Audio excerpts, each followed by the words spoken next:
My teacher told me a story one time of a man who was walking with his son in the park. And they're walking together, and his son looked at a crow in a tree. And he said, "Baba, what's that?" It's like a 2-year-old kid. Baba said, "It's a crow." And he said, "Baba, what's that?" And he said, "It's a crow." "Oh, okay." "Baba, what's that?" "It's a crow." "Oh, a crow. What's that?" "It's a crow."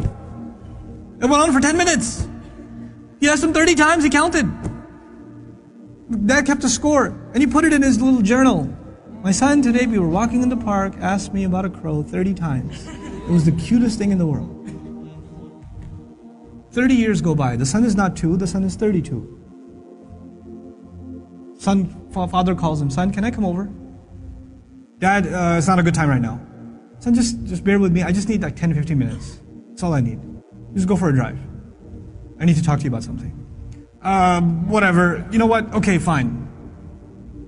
So he comes over, gets in the car, they go over, drive over to a park. "What's this about, Dad? Can you tell me quickly? I got things to do."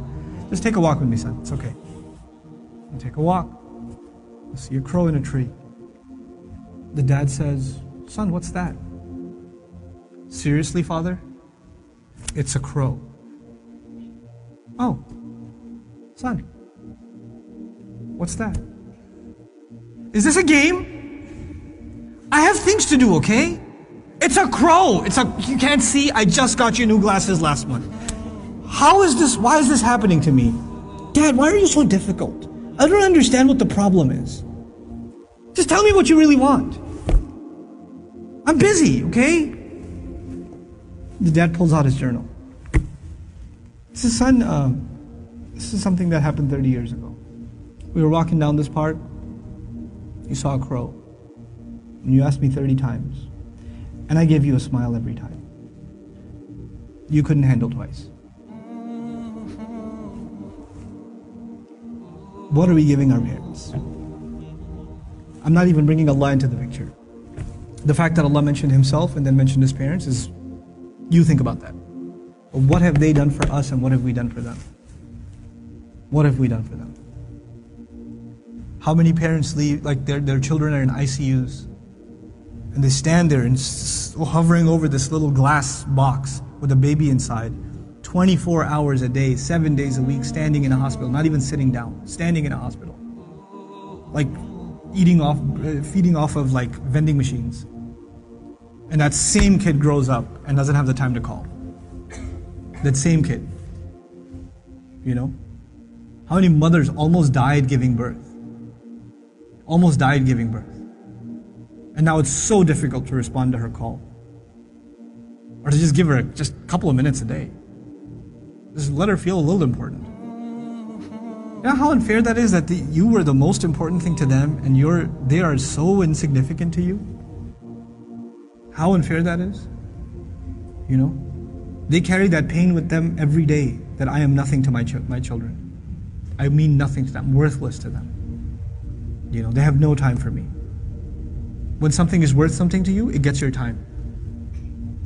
Most of you at this age, you want to just get away from your parents. You just want to be with your friends. You want to be on your own. You just don't want to be with your parents. You know?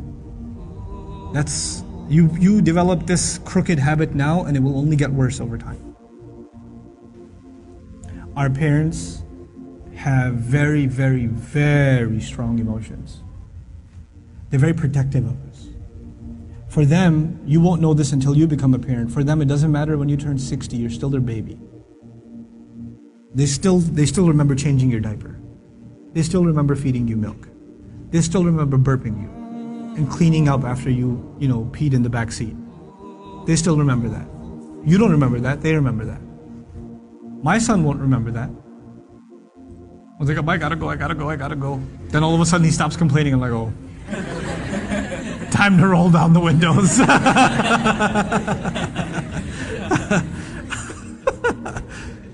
You know. Then he starts talking about what toy are we gonna get for Eid. I'm like, oh, okay. This has not been a good day for the car. But when he's graduating college, and when one day he's getting married, and one day he has his own, he's not going to remember that. But guess who'll never forget? I'll never forget. I'll never forget carrying him into a bathroom, cleaning him up, changing his clothes.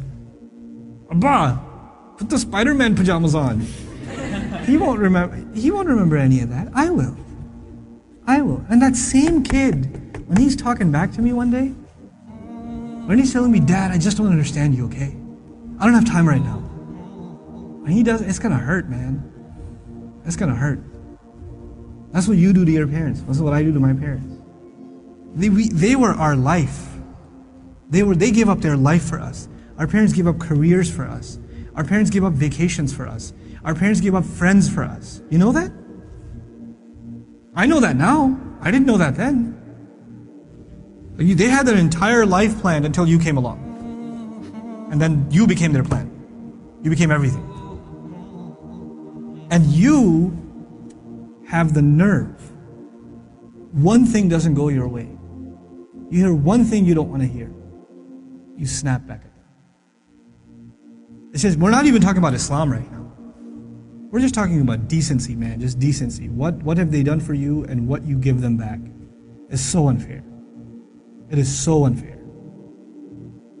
My dad's so annoying. My mom's so this. They're always mad. They're never happy. They're this, they're that. What are you? What about you? I'm telling you, I can't say this enough times. If you don't earn your parents' du'as, nothing good will come of your life. Nothing good will come of your life if they're not happy with you. If you haven't done everything you can to make them happy. And never give them, you haven't, in all honesty, sometimes parents can be unfair. They're human beings, they can be unfair too.